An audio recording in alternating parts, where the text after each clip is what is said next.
Sir, Madam,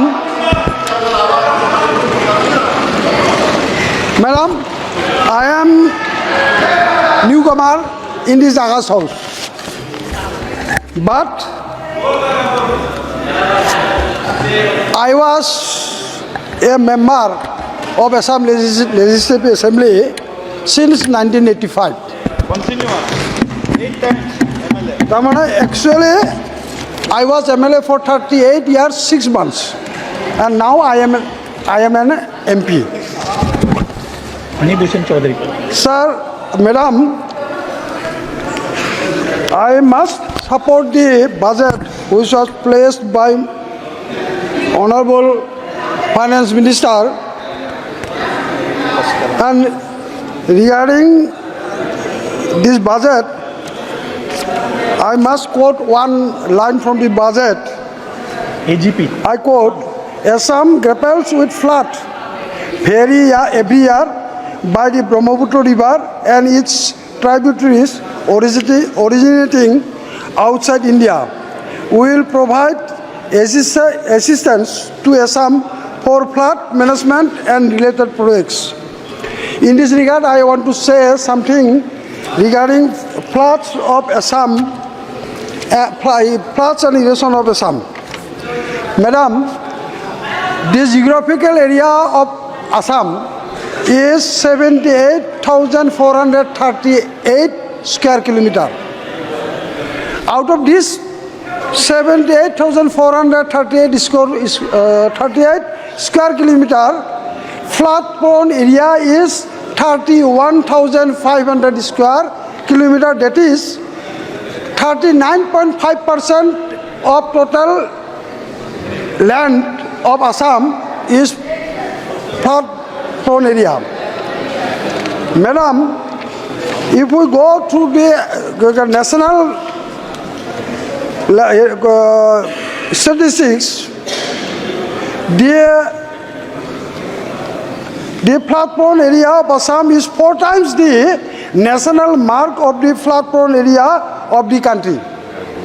Record shows that the average annual area affected by flood is 9.31 lakh hectare. The flood protected area of the state is 1,600 square kilometer till date. মাননীয় সভানেত্ৰী মহাশয়া, মই এই বানপানী আৰু গৰাখহনীয়া সংক্ৰান্তত এই বছৰ যি বানপানী হৈ গৈছে, এতিয়ালৈকে 2টা ৱেভ ফ্লাড অসমত হৈ গৈছে, আৰু এই 2টা ৱেভত অসমত এতিয়ালৈকে 98 জন মানুহৰ প্ৰাণহানি হৈছে, মৃত্যু হৈছে। এতিয়া অসমত টোটেল ডিষ্ট্ৰিক্ট আছে 35খন, ফ্লাড এফেক্টেড ডিষ্ট্ৰিক্ট হৈছে 34খন। অসমত ভিলেজ আছে 26,395, তাৰে ভিলেজ এফেক্টেড হৈছে 7,279, ডেট ইজ 27.5% ভিলেজ এফেক্টেড হৈছে। এতিয়া কথাটো হৈছে যে আমি কেন্দ্ৰীয় চৰকাৰৰ পৰা আমি অনুদান পাই আছোঁ, আমি গ্ৰেণ্ট পাইছোঁ, টকা পাই আছোঁ, আৰু আৰ্থিক সাহায্য পাই আছোঁ।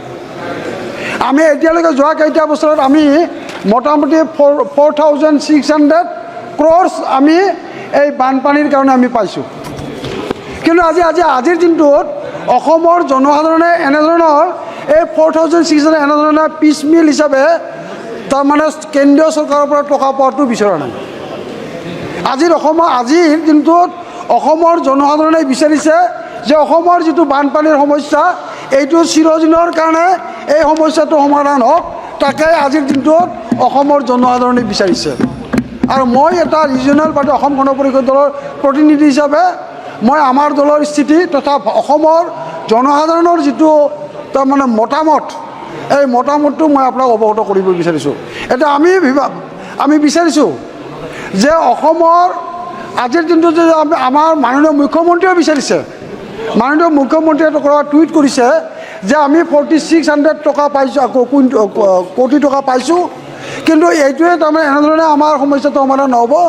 আমাৰ সমস্যাটো চিৰদিনৰ কাৰণে সমস্যা সমাধান হ'ব লাগিলে এটা তেনেধৰণৰ প্ৰকল্প ল'ব লাগিব। গতিকে যিটো কথা আজি এই বাজেটত উল্লেখ কৰা হৈছে, এই বাজেটত উল্লেখ কৰা ধৰণে আমি বিচাৰিছোঁ যে অসমৰ যিটো বানপানী আৰু গৰাখহনীয়াৰ সমস্যা, এই বানপানী আৰু গৰাখহনীয়াৰ সমস্যাটো চিৰদিনৰ কাৰণে সমাধান হওক।